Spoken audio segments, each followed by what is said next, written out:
जय हिंद दोस्तों।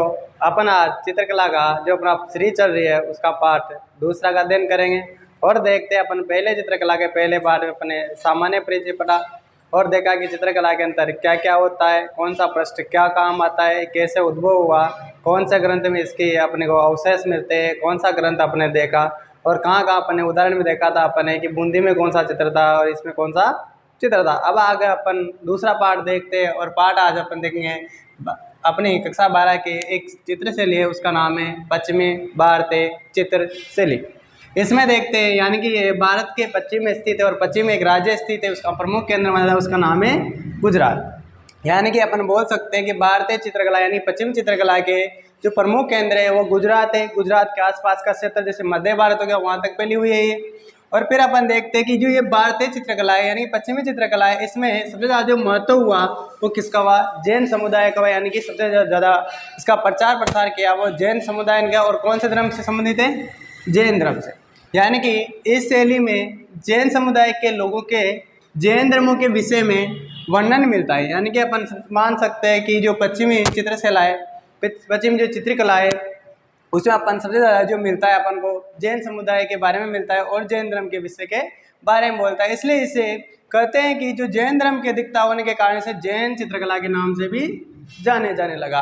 तो अपन बोल सकते हैं कि इस चित्रशैली में जैन समुदाय के जो लोग हैं उनमें जैन धर्म के विषय का वर्णन किया गया। यानी कि सबसे ज़्यादा जैन धर्म मिला इसमें, इसलिए इस चित्रकला को जैन चित्रकला भी कहा जाता है। तो आपसे पूछ सकता है कि पश्चिमी चित्रकला है, पश्चिमी भारतीय चित्रकला का दूसरा नाम क्या है? तो आप बताओगे जैन चित्रकला। और इसका जो प्रमुख केंद्र माना वो कौन सा माना है? गुजरात। अब जो जैन शैली है परंपरा क्यों हुई ऐसी? तो जैन शैली में शास्त्र दान की परंपरा थी। किसकी थी? शास्त्र दान की परंपरा थी, यानी कि शास्त्र दान ज़्यादा करते थे, इसलिए इसका चित्रकला का विस्तार माना जाता है। अब जैन धर्मों में जो जैन भंडार होते हैं क्या होते हैं इनको समझते हैं अपन। तो जैन समुदाय के जो सचित्र यानी कि चित्र सहित सचित्र पांडुलिपियों के जो मठ होते थे, यानी सचित्र पांडुलिपियों के मठ के पुस्तकालय, यानी कि चित्र सहित जो पांडुलिपि उनके जो मठ बनाए जाते हैं उनके जो पुस्तकालय उनको कहा जाता था भंडारा। क्या कहा जाता था? भंडारा। तो अपन बोल सकते हैं कि जैन धर्म में जो चित्र सहित पांडुलिपियों के जो मठ होते थे, मठ के जो पुस्तकालय होते थे उनके क्या कहा जाता था? भंडारा कहा जाता था। और अपन आगे चले तो जैन धर्म में सर्वाधिक जो लोकप्रिय चित्र ग्रंथ है, यानी कि जैन परंपरा में सर्वाधिक जो लोकप्रिय चित्र ग्रंथ है उसका नाम है कल्पसूत्र। इसको मोस्ट याद रखना, ये पूछ सकता है तुम्हारे से।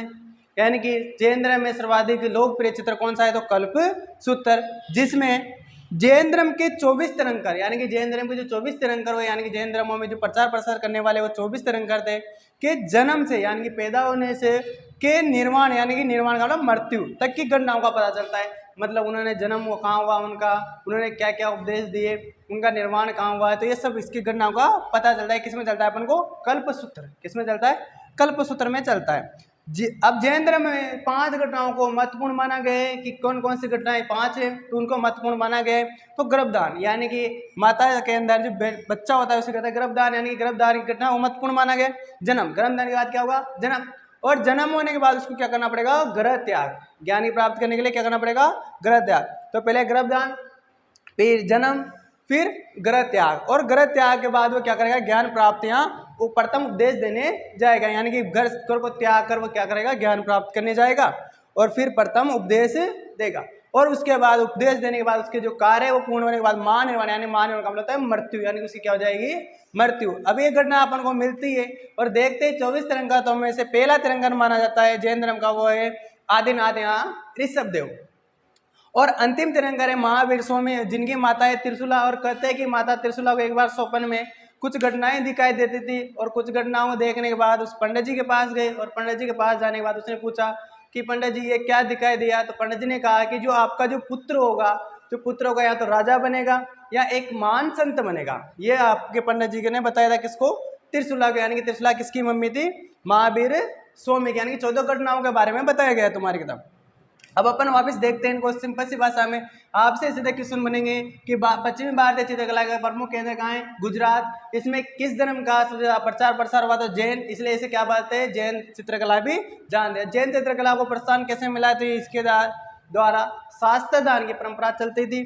और कहते हैं कि जैन धर्मों में जो सचित्र पांडुलिपि के जो मठ होते थे उन्हें पुस्तकालय को क्या कहा जाता था? भंडारा कहा जाता है। और जैन धर्म में सबसे लोकप्रिय जो चित्र हुआ उसका नाम है कल्पसूत्र। और इसमें बताया गया है कि जैन धर्म के 24 जो निर्माण करते हैं उनके जो जन्म से मृत्यु तक क्या क्या घटना हुई, उन्होंने क्या क्या उपदेश दिए, उनके बारे में वर्णन है। और कहते हैं कि 5 घटनाएं इनके महत्वपूर्ण माने जाते। पहला है गर्भदान, दूसरा है जन्म, तीसरा है ग्रह त्याग, चौथा है ज्ञान प्राप्ति और प्रथम उपदेश, और 5 है महानिर्वाण।